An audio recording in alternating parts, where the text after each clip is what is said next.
السلام عليكم ومرحبا بكم من جديد في قناتي، قناة حلويات بسمة، قناة متعددة الوصفات، فيها وصفات سهلة يومية اقتصادية وناجحة. بالنسبة لليوم إن شاء الله باش نشوفوا مع بعضنا وصفة بسكوي سهل التحضير، نكهة البسبيس، سهل ماهل، وينفع خاصة مع النساء اللي يحبوا على فطور الصغيرات، ويكون سهل خاصة مع السخانة متاع الصيف. الناس الكل تحب على حاجة خفيفة وفي ساعة ما تحضر وما فيهاش تعب وما نقفوش ياسر في الكوجين. نبدو أول حاجة لهنا بالمكونات.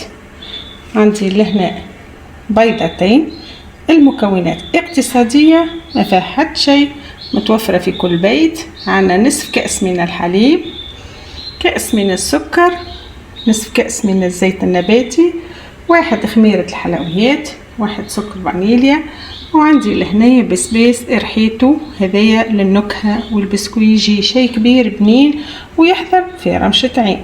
توا باش ننتقلوا لمرحلة التحضير.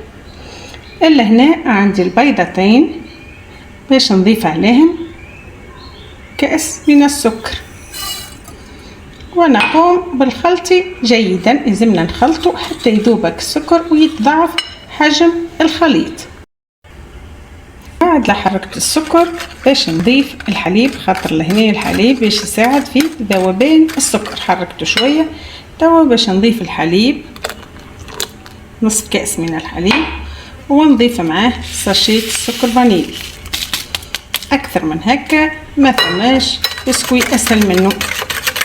نحركه ونضيف معاه البسبيس ونكمل نحرك بالبيه حتى يذوب السكر. من بعد خلطت توا البيض، سكر فانيليا والحليب، واضفت عليه البسبيس الملحي. توا باش نضيف نصف كأس من الزيت النباتي. نحرك زاده بالباهي. طبقت لنا تو الفرينة، هي حسب الحاجة باش نضيف حتى نوصل للقوام المطلوب. وعندي ساشي خميرة الحلويات مازلت ما صبيتوش. نحرك بالباهي. بعد حركنا المكونات توا جاء دور الفرينة. نحط الفرينة راهي حسب الحاجة. باش نحط الكمية الأولى، حركها. توا بعد حطيت شوية من الفرينة باش نحط الخميرة الحلويات، باش نضيف عليها كمية أخرى من الفرينة حسب الاحتياج. الخليط متاعنا حضر، هذا القوام المطلوب كما تشوفوا. وكما تشوفوا حضرنا هذا المزيج في وقت وجيز بمكونات بسيطة، وبحول الله النتيجة باش تكون ممتازة وباش يعجبكم البسكو. مكونات اقتصادية وفي ساعة ما يحضر. وما تنسوش الضغط على زر الاعجاب والاشتراك حتى تصلكم وصفاتي سهلة اقتصادية وناجحة. في الاثناء حطينا الفور يسخن على 200 درجة.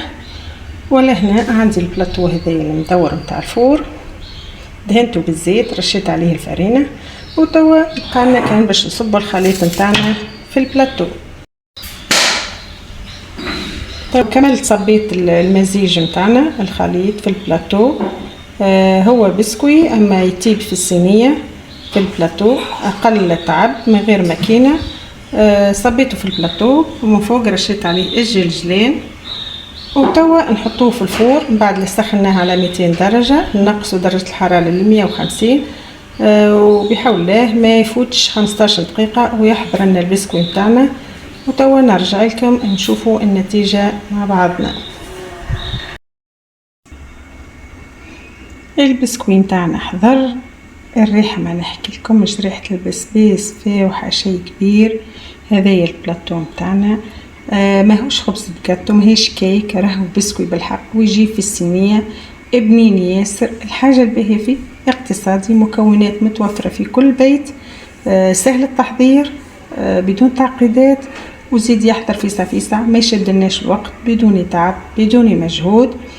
وهكاك علاش ديما نقولكم ما تنسوش الضغط على زر الاعجاب والاشتراك في قناتي حتى تصلكم اجمل الوصفات المريحة لكم والناجحة وتستعملوها في حياتكم اليومية.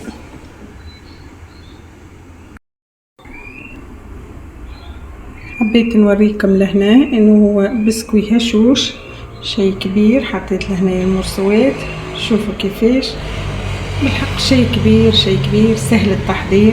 ننصحكم جربوا الوصفة، يحاول له برشا منكم المشاهدين اكيد باش تجربوها، واللي جرب الوصفة تعجبه ما ينساش يحط لي كومنتير.